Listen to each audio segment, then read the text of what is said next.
If tomorrow starts without me, there's something you should know.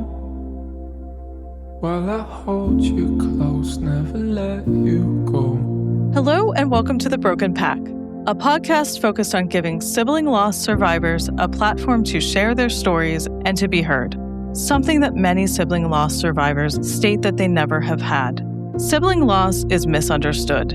The Broken Pack exists to change that and to support survivors. I'm your host, Dr. Angela Dean.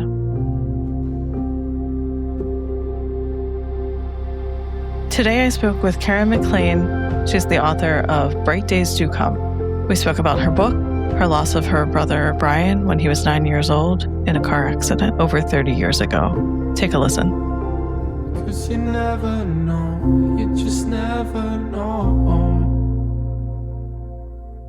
Welcome to the show. How would you like to introduce yourself to our listeners? My name is Karin McLean, and I am the oldest of four siblings. My parents divorced when I was almost 13, and my mom and my siblings and I were in a tragic car accident 34 years ago, back in 1991, and it has shaped the rest of my life.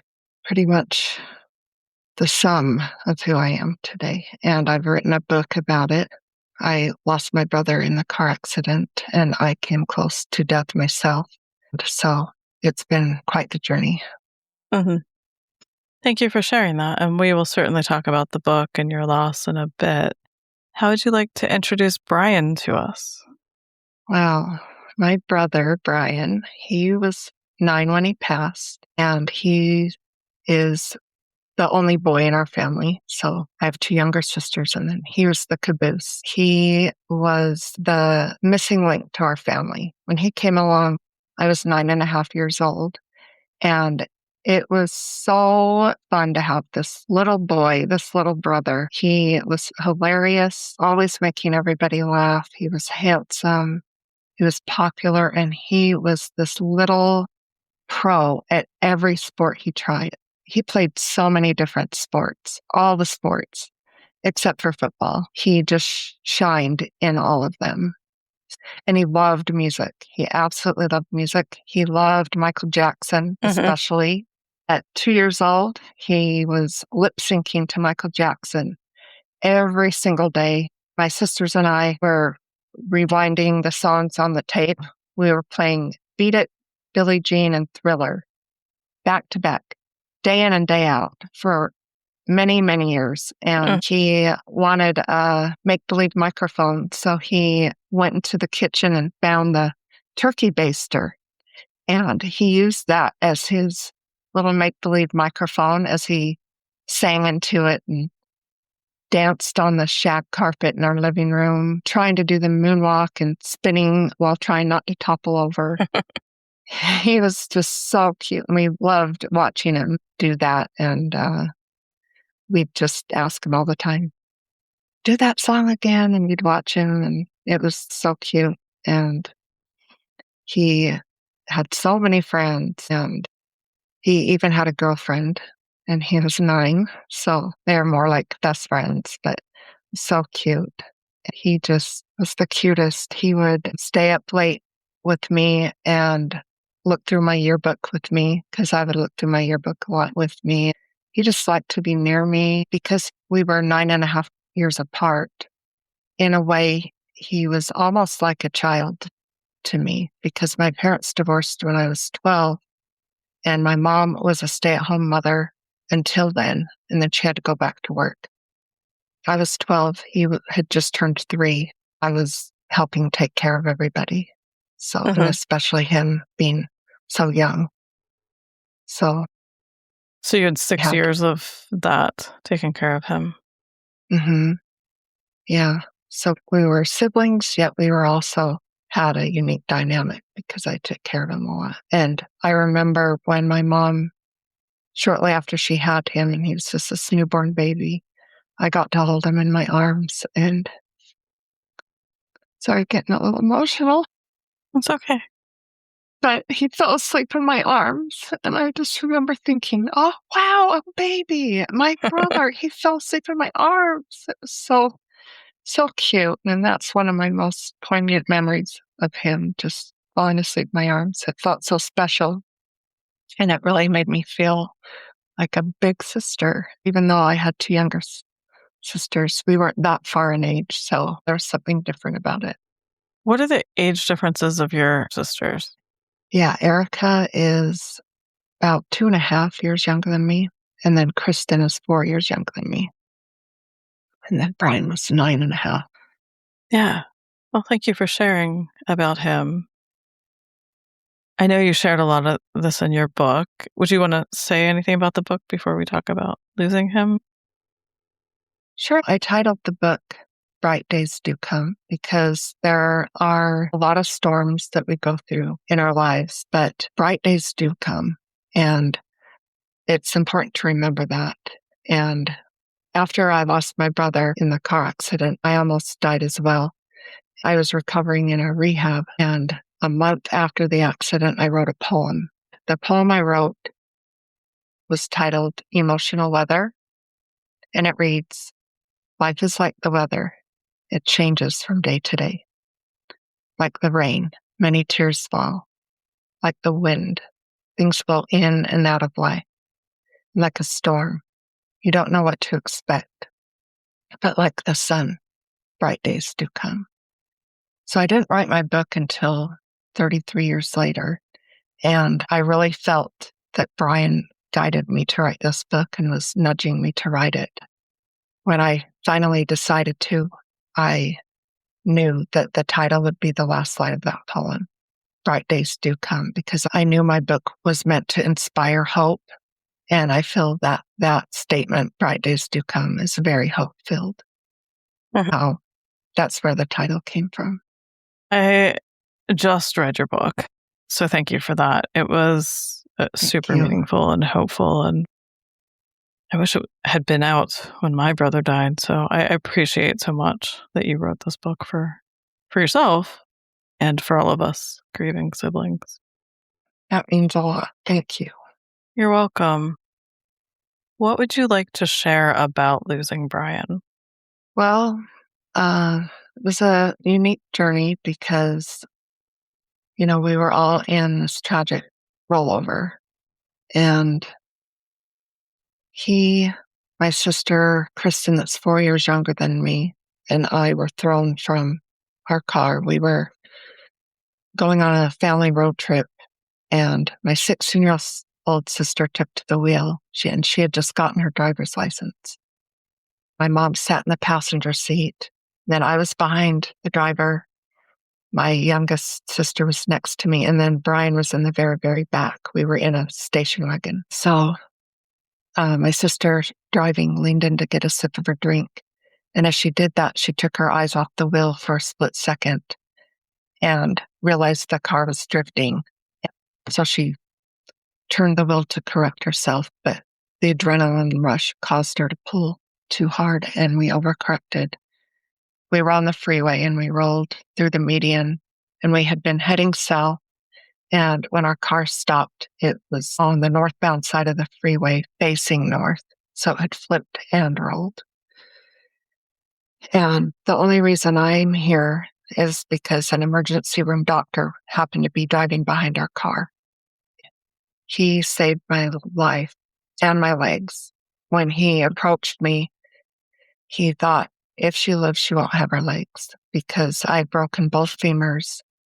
One leg was a compound fracture where the bone comes out through the skin, and the other leg was broken as well, but my hip was also dislocated out of place, and there was no pulse.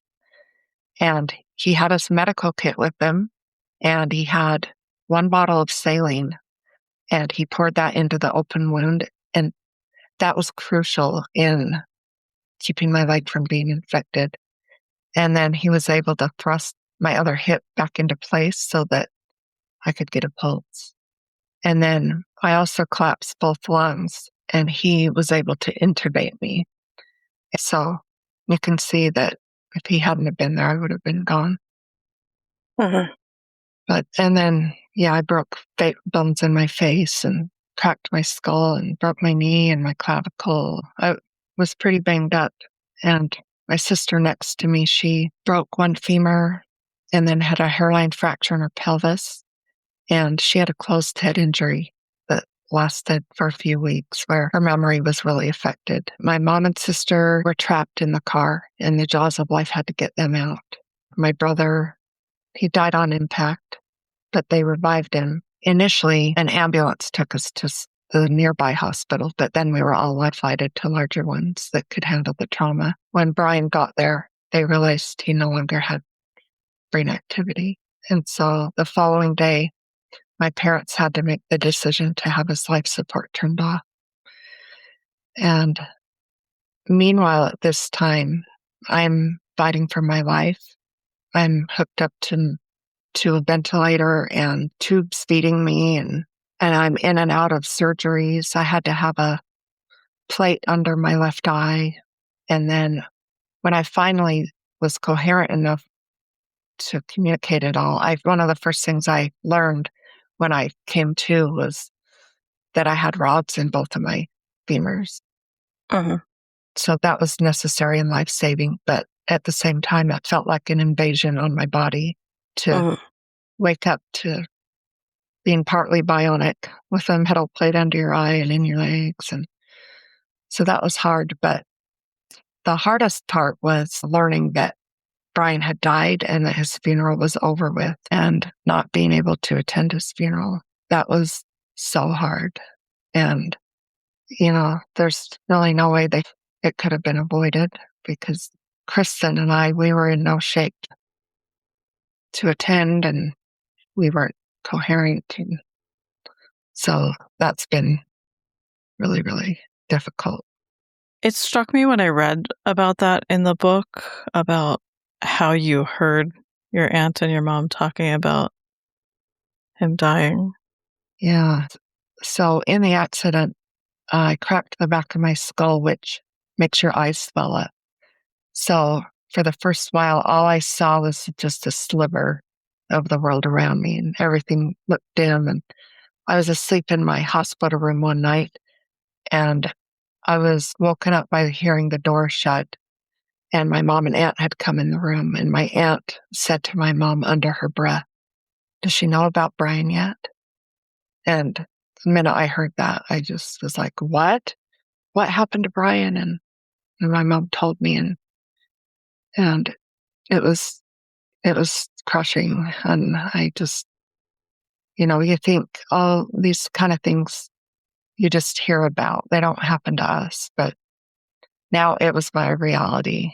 And, I never thought that being in the car with him would be the last time that I would see my brother.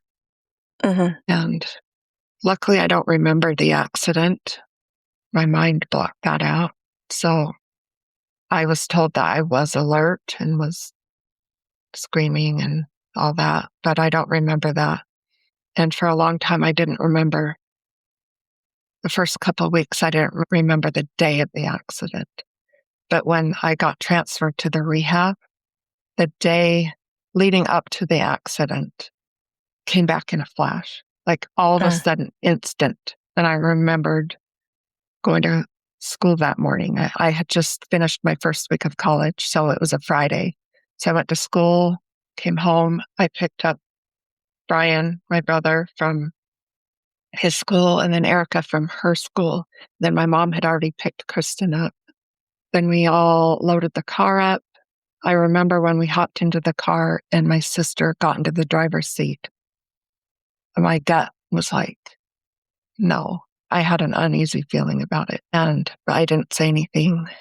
Then we went to the gas station and got some snacks, and then we were riding in the car and looking at magazines, and Brian was leaning over looking at the magazines, the popular teen magazines. He loved 90210. He loved the character Brandon Walsh, and he would dress like Brandon and style his hair that way. And he was just a little cutie. And that magazine had a bunch of stories about the actors. And so we were looking at that we're eating our treats. And then the next thing I know, my dad, I hear his voice telling me that I was in an accident and have broken legs and rods in my legs.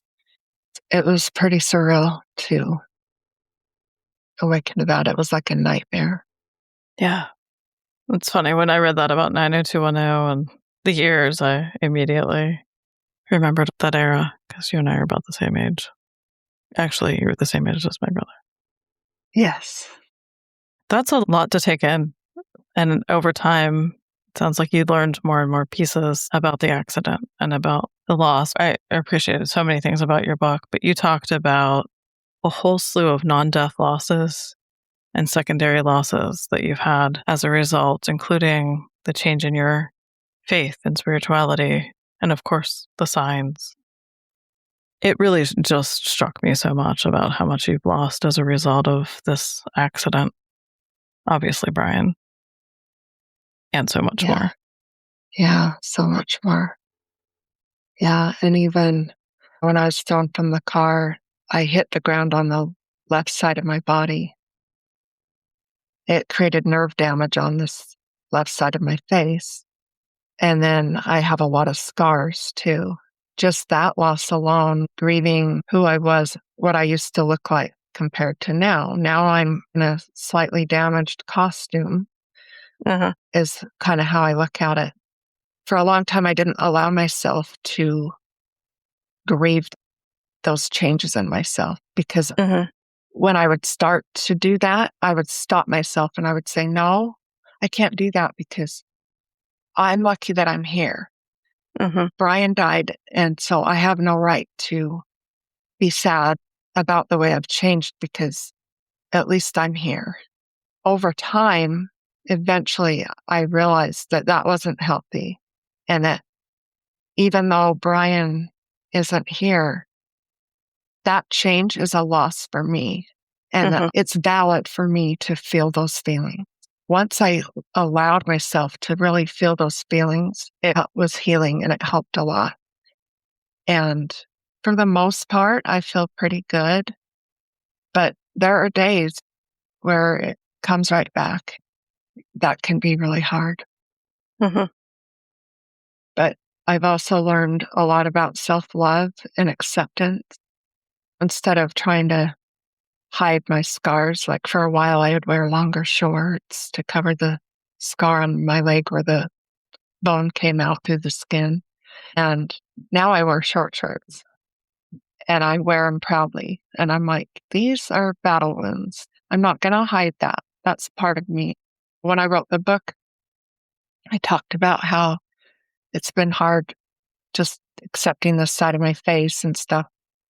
But it's been a new challenge since I wrote my book because now that I put my experience in writing, but now I'm sharing my experience through podcasting. And like when I see a picture of myself smiling, I feel like my face looks fine, even though my nose is a different nose than I used to have. But it doesn't really show that asymmetry on the left side of my face when I'm smiling. And I kind of purposely make sure one side's smiling a little bit more than the other. And I don't have videos of myself. I don't like see myself on video, but now I do. Now when I'm on a podcast, there's my face right in my face. When I see my face moving, for me, I see the accident. And for a minute there, when I was watching one of my videos back, I was like, oh my gosh, I can't do this. I can't do this anymore. I do not like seeing myself, and I just wanted to go crawl in a hole. Then I thought, okay, no, I have a choice. I can go crawl in a hole, but then am I living my life? Is that what life's about? No. I picked myself up and said, that is not what matters. What matters is the message that I'm sharing. And that's why I'm here. And that's why I wrote my book. And that's why I'm speaking about it now on podcasts and to share this message that our loved ones continue, that we continue. We're eternal beings that will always exist and have always existed. And my brother has shown me that. And so Anyway, yeah, that's been a challenge though, but I'm moving through it. And I've learned that grief is just like fear. You can't go around it. You can't skirt by it. You have to go through it. You Mhm. have to allow yourself to really feel it. Yeah. And each time you do, I feel like you heal a little bit at a time. I want to honor that you're here today and this is on video, right? When you responded to me, you did ask, would this be on video? And I was reading the book and I was like, oh, that makes sense now why you asked that question. So I honor that and how difficult this must be for you. So thank you for sharing that. I work with a lot of head and neck cancer patients, and very similarly, for different reasons, obviously, they also struggle with sometimes it's like a very small perceptive change. I don't see your face the same way that you do. And your grief for that is certainly valid. And so I just want to thank you because that's hard. I appreciate that a lot. Thank you. You're welcome. Yeah. I know a lot of people say, well, I don't really see what you're talking about, but I do. And Hmm. it's me, it's my body. And yeah, it's been a challenge, but Hmm. getting better. Yeah. Yeah. We don't see those things like in other people, but I could tell you about all of the asymmetries in my face that are, right, Yeah. I hear you. Yeah. It's like not for the even, same reason. yeah, like even Yeah. simple things like my son will be like, oh, my hair, like this piece of hair right here. It's just not going right. Oh, I can't go to school. And I'm like, well, it looks fine. And like to everyone else, it looks fine. But to him, it's this Mhm. piece of hair that's bothering him. It's interesting. I'm learning to go easy on myself, not be so hard Mhm. and remember the message. And truly, my daughter, she's a little spitfire and if I've ever say anything like, oh, I don't like this, or she'll say, Mom, nobody cares.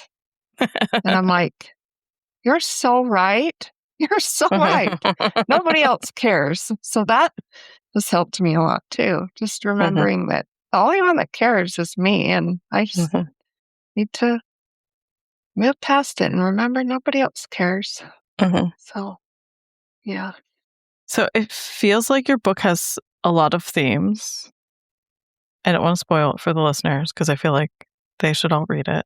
And I don't think we can talk about your book or your story if we don't talk about all of the signs, or not all of them. We're not going to cover that all in one podcast. But I did love how you described energy of beings as never ending. Am I getting that right? Yeah. Yeah. Like Yeah. eternal beings. Yeah. Do you want to say a little bit about your past, what you believed, and how this transformed how you believed Sure. what you believe now? Yeah. Yeah. So I was raised in the LDS church. I was pretty religious. I followed all the And for our rules and listeners, that's the Church of Latter-day Saints, right? The Mormons. yes, the Church of Jesus Christ of Latter-day Saints, also known as Mormon. Yeah. Uh-huh. So I was raised Mormon. I always followed the rules. I was a really, really good kid. So when I was 11, I came to my mom and I said, Mom, I've always had this image in my mind, like a snapshot in my head of this like memory. And she said, okay, well, tell me about it. And so I told her I was up high. I was above looking down on this lady and she was sitting at a desk at a typewriter typing. Around her on the floor were big white square tiles. And then I could see the tops of her shoulders. And she was wearing this dress that wasn't quite lavender and it wasn't quite light pink. It was kind of a mixture, really unique color. And she Uh-huh. had dark hair that was twisted up into a spiral on top of her head. And her jaw dropped. And she told me that I had just described where she worked as a secretary when she was pregnant with me. And she Huh. had a dress in that same color. So because of that, I knew that I existed before I was born. I feel that I chose my mom. That has always given me comfort. And because of that, I have always figured that, well, if I existed before I came here, surely I will exist after I leave here. So I always had that belief. But in my religion, they teach that we're eternal beings as well. But I never had any real proof of that. I figured that because of my pre-birth memory, but I had never communicated with a spirit or saw a spirit or anything like that until Brian had passed. And so I was pretty religious. Like I said, I followed all the rules. And my mom told me that they held church there at the rehab I was living in. I lived there for 3 months, following the 2 weeks I was in the hospital after the accident.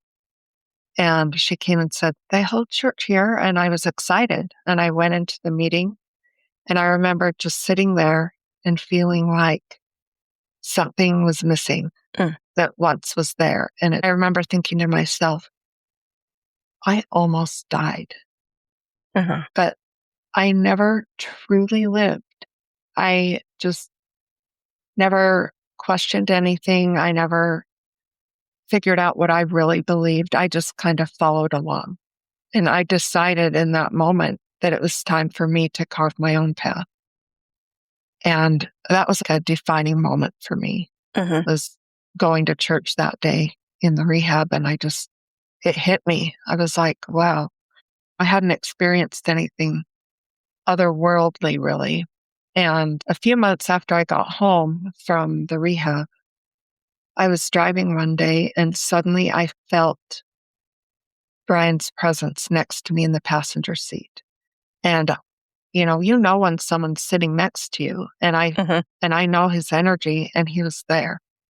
And that was so powerful for me because that showed me that he still exists. I just couldn't see him. And it was like, oh my gosh, he's still right here. And I talked out loud to him and told him how much I missed him and thanked him for coming to see me.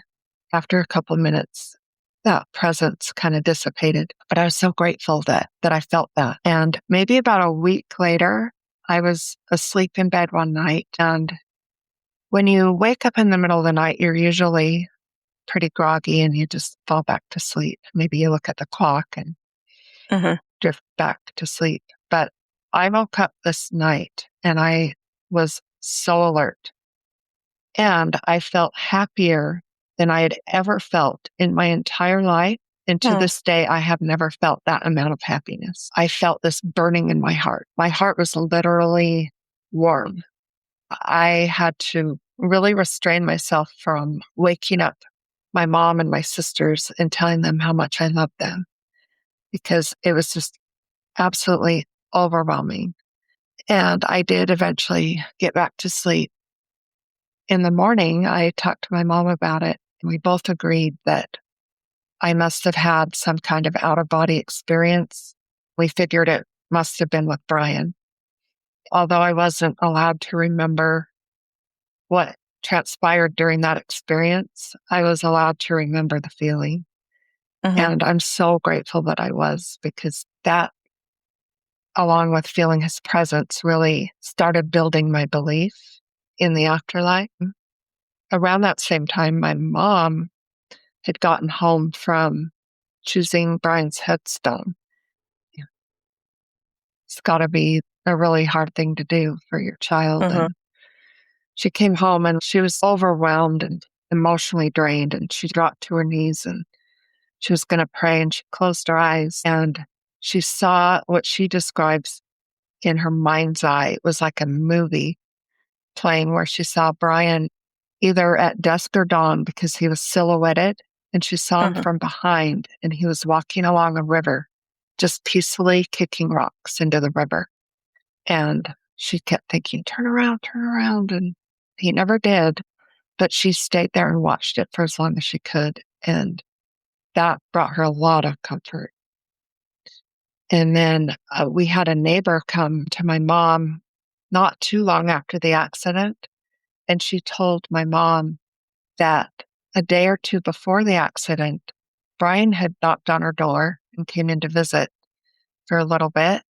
And she remembers him just looking so clean. And she said, Brian, did you just have a bath? And he said, no, I didn't. And she just, are you sure you didn't just bathe? And she just couldn't get over how glowing he seemed. And when he turned around to say goodbye and walked off, she just marveled at the luminosity around him and shook her head and didn't know why he seemed so glowing until after the accident.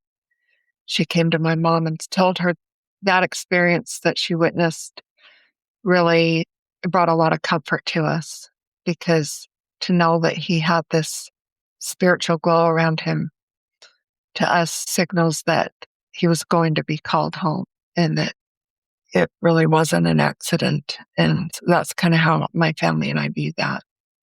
So it's brought a lot of comfort. Then one day, my mom, the very first tangible sign that we received from Brian, my mom was at home alone, sitting at the dining room table. She was talking on the phone to her brother as she kind of doodled on a piece of paper. And out of nowhere, one drop of water landed on that paper. And she looked up at the ceiling and looked around and was like, oh my gosh. And she told her brother what happened. And he said, oh, you must need your roof replaced. And she said, no, I had it replaced last year. This drop of water just landed on my paper. And she said, I know what that was. That's a sign from Brian. That's a sign from Brian. And she just had this knowing, and she was adamant about it. And later that day when I saw her, she came running up to me. I got a sign from Brian. I got a sign from Brian. And she told me what happened. And I was pretty skeptical. But I was supportive. And I said, oh, really? Oh my gosh.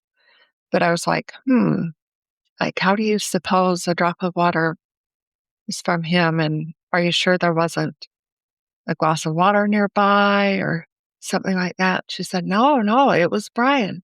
And I feel like her sharing that with me, even though I was skeptical, I feel like it, in a way, it opened up my heart to the possibility that maybe it really was. And so about a week later, I was in my room and I was alone, and I grabbed this collage that I had made. I was going to school for graphic design at the time. And this collage that I had made, I noticed that it was coming unglued. So I grabbed it and I grabbed my glue stick and I sat down crisscross applesauce in the middle of the floor and started gluing it back together. And then out of nowhere, one drop of water landed in the center of that picture. And in that moment, I became a believer. And I couldn't wait to tell my mom that the same thing had happened to me. She was so excited. She couldn't believe it either. That was like our very, very first tangible sign from him, which was pretty neat that we both experienced the same thing inside too. And I've had some friends that it's happened to outside on a clear day, but to have it happen inside is even more mysterious. It's more of a rare thing. But as I was writing my book, I Googled to see if that's a thing that other people have experienced. And it is a thing. And while it's more rare, it has happened to other people. Yeah, as I was reading that, I actually had some memories of that happening for me. Really? People that have listened to all of the podcasts will know that I've been a skeptic. But I believe in signs and connection, but like some things I've been a skeptic about. And more I've started to believe these things. And your book had a big movement in that, including a moment we had right before we started recording. But this is about you, so I will not make this about me. I have goosebumps. I love that that's awesome. Yeah. And then I really didn't get a lot of signs after that for about 10 years, because during that time, I kind of buried my grief in alcohol to numb my pain. And when I got home from the accident, Brian's belongings were in a box. His room had become my sister's room. And I was still doing physical therapy and I was getting ready to go back to college. And life was just marching forward. And there was no space or time to really grieve. And we had had all this physical therapy and occupational therapy, but no talk therapy. Nobody ever really asked how we were doing or held space for us to go through our emotions. And so once I turned 21 and had legal access to alcohol, it became my vice. Looking back now, I feel that it blocked me from getting from that connection because I was in a dark headspace as well. So my headspace and the alcohol just put me in this dark place. But eventually I learned to start feeling my feelings. I quit drinking and I grew in self-love, and all of that, I think, helped put me in a place of light instead of that place of darkness. And that's when I started getting more signs, more and more signs started coming. I've learned over the years too that you don't have to just wait for these signs to happen. You can ask for them. And I found that asking for something specific really sets the stage because it puts you on the same page as your loved one. They know what to deliver and you know what to look for. And so that's one thing that's really been life-changing for me. I took that to heart when I read that, and something's going on in my life that I actually, after I closed your book today, I asked Tony about this thing that I'm not going to disclose. And I said, give me a very specific sign that I will know it's you to let me know it's going to be okay. And before we were recording, is it okay if I share what we talked about? I would love that. Yes, please. You asked me where I was from or where I am, and I said Pittsburgh, and that was a sign for you. And you had said, what about that? I had asked an old boyfriend in spirit who I've never gotten signs from. He lived in Pittsburgh at some point before I knew him, and he would always talk about Pittsburgh. And I said, if you're still around, could you, well, I know he's around, but I've never gotten a sign from you. Can you please let me hear the word Pittsburgh? And that'll be a sign that I never hear the word Pittsburgh. And then right before we started recording, I asked you where you're from, and you're from Pittsburgh. I was like, there it is. And the thing I didn't share was I had just asked my brother about that, and he loved Pittsburgh. He loved being from Pittsburgh. So I took that also. You asked your brother for a sign? A very specific sign that I would know everything's going to be okay with this situation. Oh my gosh. Wow. Wow, how cool that was a sign for both of us in the same moment. Yeah. Wow, I love that so much. Wow. Oh, that's so neat. So those of you that have heard that I'm a skeptic might be switching here. I love that. Me too. Yeah, and a friend of mine, when she read my book, she said, I have a little bit of a beef with the whole asking for signs thing. She said, I personally feel that if you're asking your loved one for a sign, it's overriding God in a way, or maybe you're praying to them instead of God. And I said, no. We ask our loved ones around us in this life for help all the time and for things. Just because they're in spirit doesn't mean we can't still communicate with them and ask them for things. And she was like, okay. And she had never gotten a sign from her grandma before. And so she decided to ask her grandma for a sign. And she asked her grandma for the sign of birds. And so this day she was going to court with her friend. Her friend was fighting for custody for her kids. So she went to support her friend.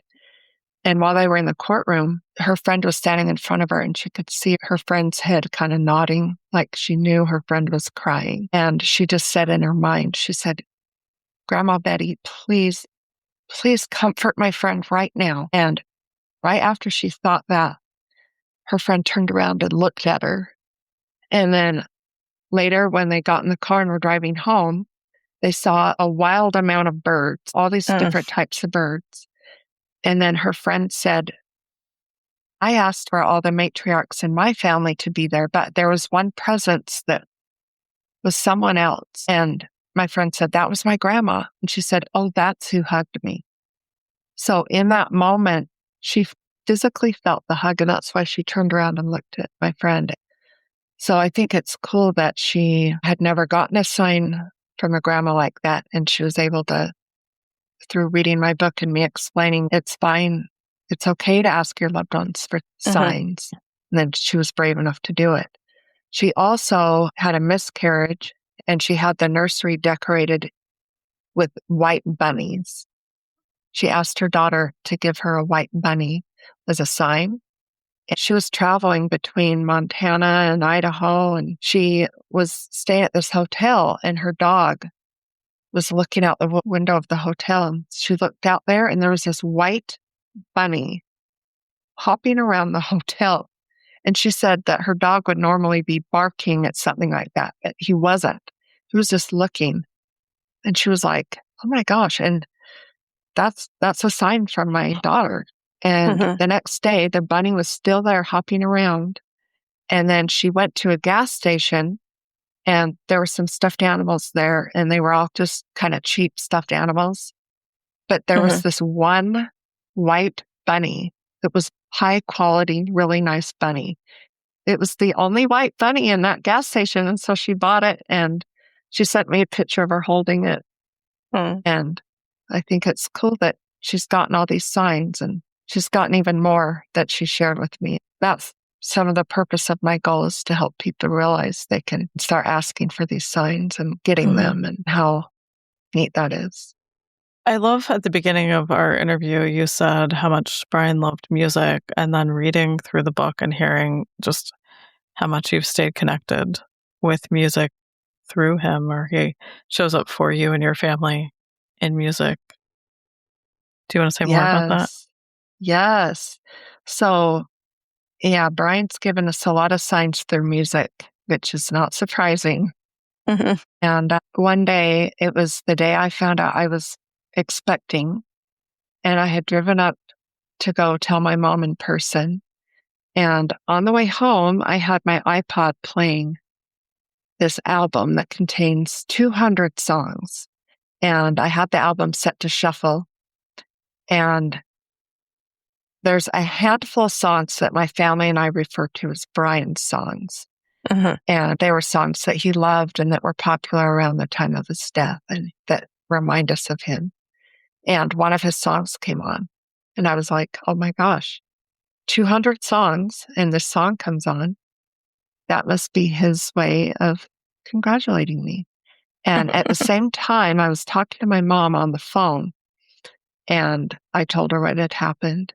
And then the very next song that came on was another one of Brian's songs, and back to back, even though it was on shuffle. And I was like, oh my gosh. And we both thought that was so neat. And then my mom said, oh, wouldn't that be cool if the song Somewhere Out There came on? Because that song was sung at his funeral. And I said, oh, that would be really neat, but I don't have that song in my collection. And anyway, we ended up saying goodbye, and I thought to myself, that's pretty cool. I got those two songs. Even at the same time, it can be easy to question yourself and to doubt it and say, well, maybe they just happened to both come on in a row, even though the odds of that out of 200 songs are really unlikely. So I decided to put it to the test. And I said, Brian, if those songs were really from you, please play Somewhere Out There next. This will really help me grow in my trust to know that these really are from you. And so I turned my iPod off, and I flipped the radio on, and the ads were running. And I thought, well, let's just wait and see. When the ads stopped running, Somewhere Out There came on next. And I was absolutely blown away. And that's when I learned that you can ask for signs. And that started a whole new way of connecting with my brother. And that was many years after, right? Yeah, this was many years after. Yeah, this was in 2007-ish, maybe. And our accident was in 91. So it took that long to realize, oh, I can ask for signs. And Mhm.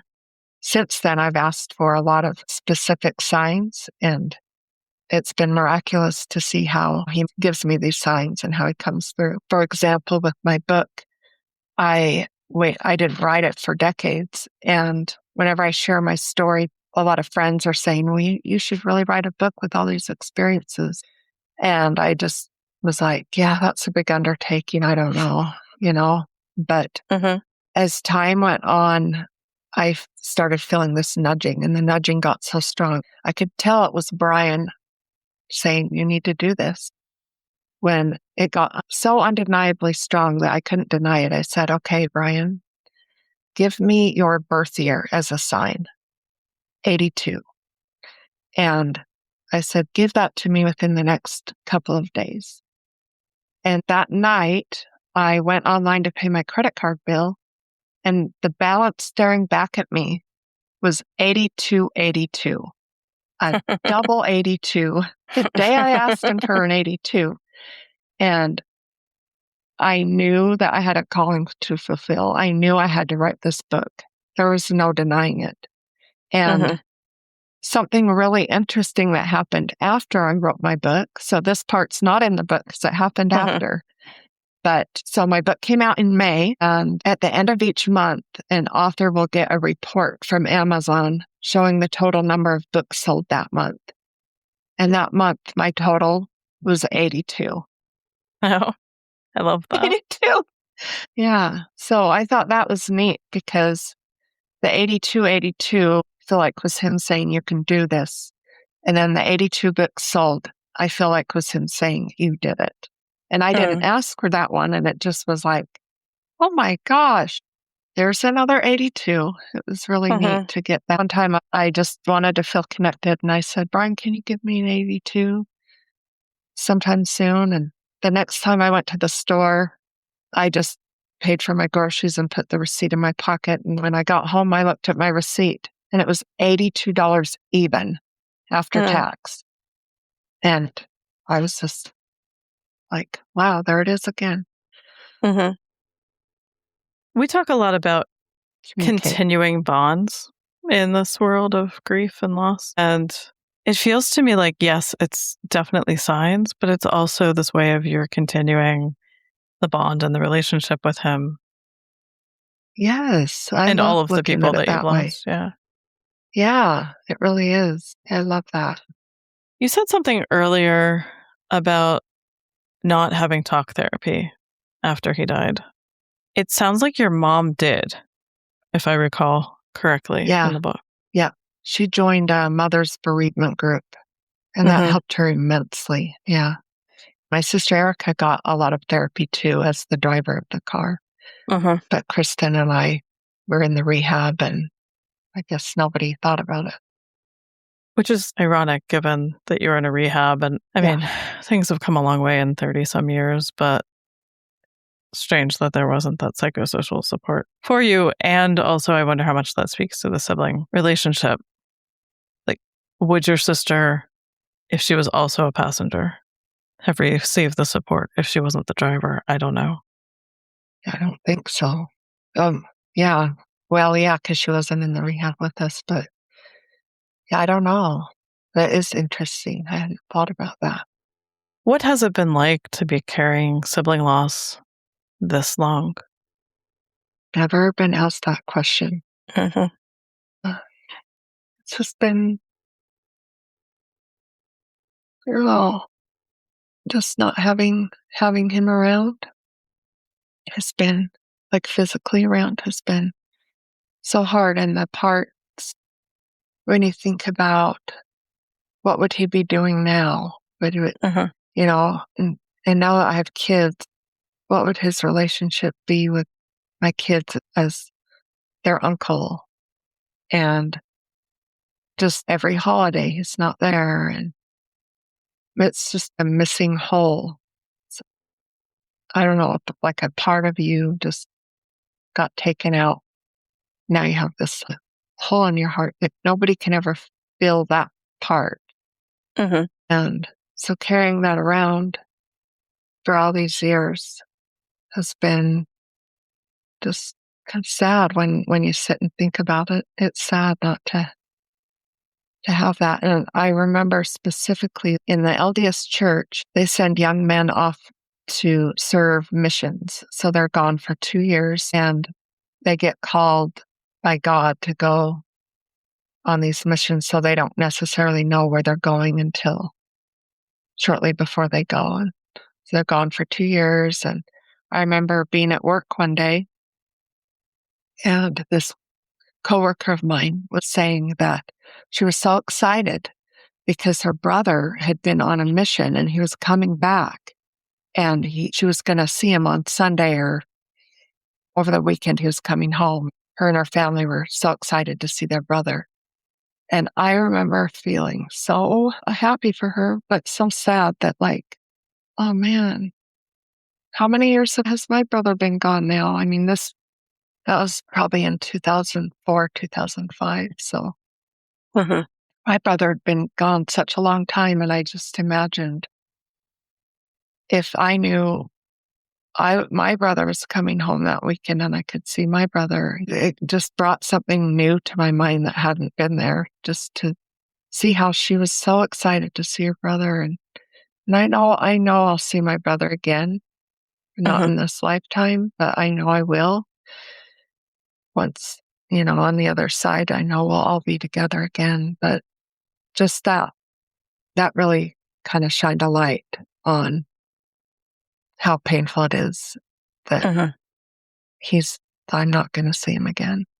And I felt this twinge of jealousy too, like, oh, well, you're so lucky you get to see your brother. And I imagined how rejoiceful that would be to see him. Mhm. It was just kind of a hard realization. Yeah. You've had so many milestones and moments in which I wonder how much you think about, like, what he would be doing, or your wedding, or the kids' births, those type of things. Yeah. Yeah. And honestly, I try not to go there too much. It seems like on his birthday and on the anniversary of the accident and at the holidays, it seems to come up more because in my day-to-day life, once in a while, there'll be a situation where it's like, oh, that'd be so neat to have Brian here for this, or I wonder what he'd be doing right now, or maybe he'd take my kids to this or that. But overall, I try not to really go there Mhm. just because my motto in life is it is what it is. Mhm. I feel like kind of while focusing on the things that can't change doesn't really do a lot of good. That's how I feel. So Mhm. I try not to think about it too much of what would he be doing now? Because then it just makes me sad. Yeah. So living in the present. Yes. Yeah.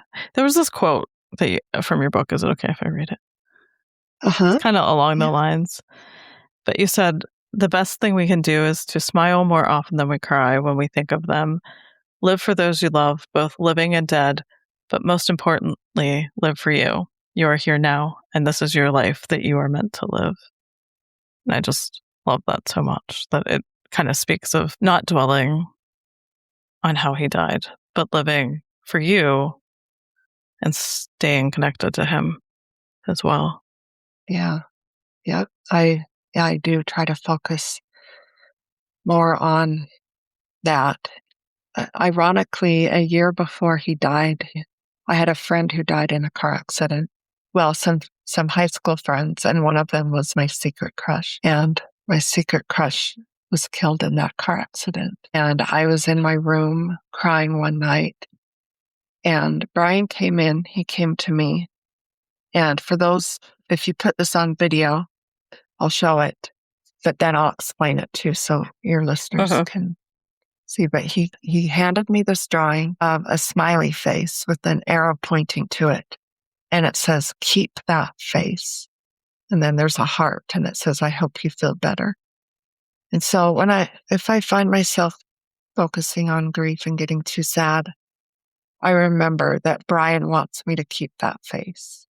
even though he had a short life, for me, I feel like however long we live, whether it's 100 years, 2 days, 9 years like my brother, whatever amount of time we're here for is the amount of time that we needed and we're supposed to be here, and that we each have our turn.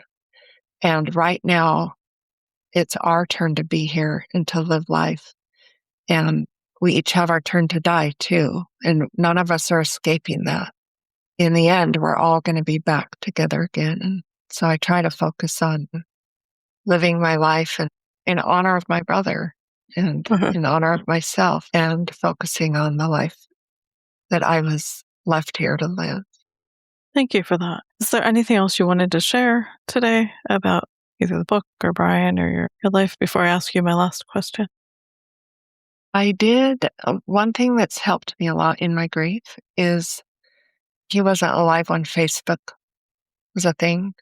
And so I made a Facebook page for him, and I invited all of his friends to like his page, and I uploaded all of the pictures of Brian that I have. And every year I wish him a happy birthday and put a little thing up on the anniversary of the accident. And every time I get a sign, I post about it on his page. And that for me has been a way to keep him alive in a way, and to keep him being recognized, and just a place where we can all go and celebrate him and see his pictures and talk. And some of his friends have shared their experiences on there too. So that's been really neat.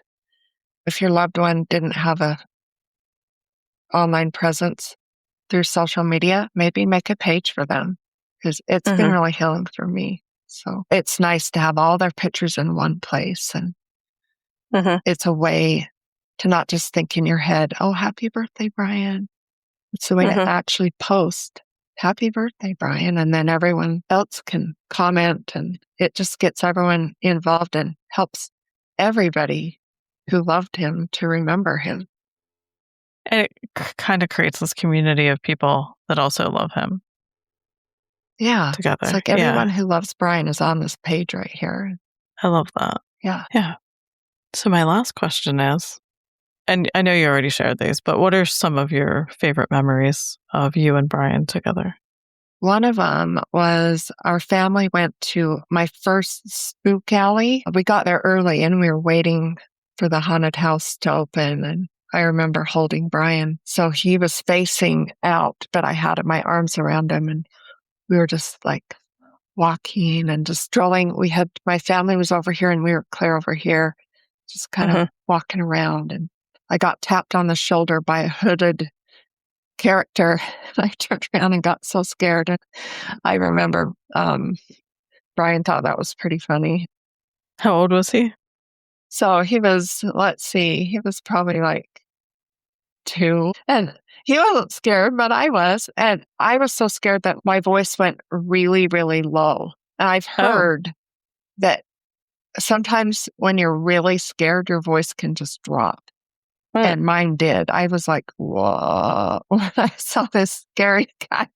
So he just thought that was funny. And so, yeah, that's one of my favorite memories. I shared some holding him when he was a baby and looking through my yearbook with him and looking through the teen magazines with him. And another memory that I didn't share was he was so cute. I loved the band Depeche Mode. He liked to draw. He was a good artist, and he drew this picture with these flowers that were on the album, and he wrote, "I love Depeche Mode."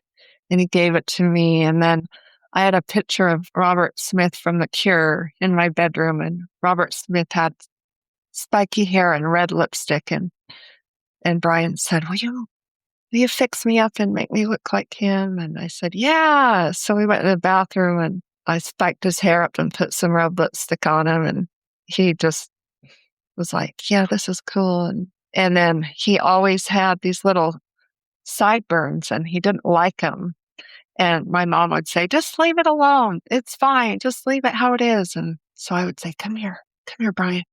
And I would like shave his sideburns, and then he'd be so happy. And so So that was fun. And one of my favorite memories, I'm glad I remembered to share this one. We had that dry, like powdery baby food in our house because my sister, when she was a teenager, she loved eating it. So we had this powdery baby food, and Brian liked to eat it too. And one day, it was summertime, we were all bored, and Brian came to me and said, Karen, will you make that baby food for me? And I said, sure. And then I thought, let's have some fun with this. And so I said, okay, turn around. And so I made the baby food, and then I put some green food coloring in it. So that was this green baby food. But then I opened up the fridge and I put a little bit of Kool-Aid in there. And then I put a little bit of Coca-Cola in there. And then I opened up the spice drawer and put some brown sugar and some salt, and then some seasoning salt, and then a little bit of syrup, and a little bit of mustard, a little bit of everything to just make it gross. Because I thought this would be so hilarious. Yeah, just big sister teasing her little brother. So I made this concoction that seemed like it would be really disgusting. And I said, okay, turn around. Here's your baby food. It's ready. And he took a bite. And he said, this is so good. And he just ate it. Really? That sounds so disgusting. I know. I was absolutely shocked. And I was like, okay. And I didn't tell him what I had done. And I was just like, oh my gosh, that is too hilarious. And then the funniest part was about 3 months later, he came to me and said, Karen, will you make that green baby food you made for me that one day? And I said, yes, turn around. I did it again. He had no idea.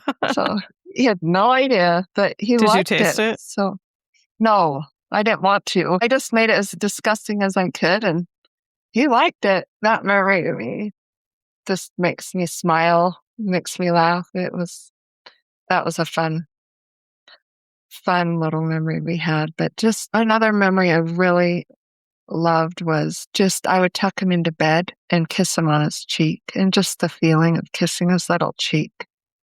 I loved that so much. And when I finally had kids of my own and I kissed them on the cheek, it would remind me of that. And so it's been good to have kids and be able to tell them about their uncle too. And I've taught my daughter to ask Brian for a sign. I said, he's your uncle. And if you guys need help, or if you're feeling alone, or you're at school and whatever is going on, ask Brian to help you. And I've shared, whenever I get these signs, I share them with my kids. And one day I told my daughter, I said, you can ask Brian for a sign. What would you want to ask him for? And she said, I want to ask him for Finn the cat. And I said, who's Finn the cat? And she said, oh, he's this orange and white tabby cat that came into our backyard once. And I said, once? Okay, when? And she said, last summer. I said, okay, so a year ago, this cat, how did you know his name was Finn? And she said, oh, his tag. And I said, okay, so you saw this cat once a year ago in our yard. And I said, that might be kind of hard for Brian to deliver. So maybe let's just ask for an orange and white cat, and maybe we'll see it on a billboard or on the TV, or maybe we will see it in real life, but let's do it. That sounds good. And she said, okay. And we were at this amusement park, and when we got home, I went to take the garbage outside, and I hear this meow, and I look over on the steps of our porch, and there's this orange and white tabby. So I race inside, and I tell my daughter to come out, that Brian gave us our sign. And I said, come outside, come outside. And she ran outside and ran up to his tag, and it was Finn. And she told me, she said, see, Mom, I told you told me not to get that specific, but see, you can. And I said, oh yeah, that's a good reminder. You're right. You can get specific. I've thought about, what else did Brian like? He liked music. He was born in 82. So I've asked him for songs. I've asked him for 82s. One day I was thinking, oh, he loved Teenage Mutant Ninja Turtles. And I hadn't heard about a Ninja Turtle since the accident. And I said, okay, Brian, give me a sign with Ninja Turtles within the next week. And that night, I was at home taking my makeup off and brushing my teeth, and I had the TV on. I had it set to the main Netflix menu, so nothing was playing. And all of a sudden, something started playing, and I looked over at the TV, and it was a trailer for this show about toys and their history. The trailer that it was playing for was a trailer for an episode that was all about Ninja Turtles and how they came to be. And so I hear this man saying, Teenage Mutant Ninja Turtles, repeating it. He repeated it 3 times. To have the TV come on by itself and to hear the words I had just asked Brian for a day or two earlier was pretty amazing. So I've gotten really specific, and that's something that's really been a neat way to connect. It sounds like these add to your memories with him. Yeah. It's like I'm making all these new memories. Yeah. I love that. Yeah. Me too. Well, thank you for coming on today, and it was a pleasure to meet you. It's so nice to meet you. Thank you so much for having me. You're this welcome. was very special. So thank you. You're welcome. Thank you so much for listening. Our theme song was written by Joe Millwood and Brian Dean and performed by Joe Millwood. The Broken Pack is more than a podcast. Visit thebrokenpack.com to sign up for Wild Grief, our newsletter, and to explore everything else we're building. If today's episode resonated, you can send us fan mail or support the show using the links in the show notes. Information on Wild Grief, our social media, resources, and our guests can be found wherever you get your podcasts. Please like, follow, subscribe, and share. Thanks again. Oh, you never know, you just never know.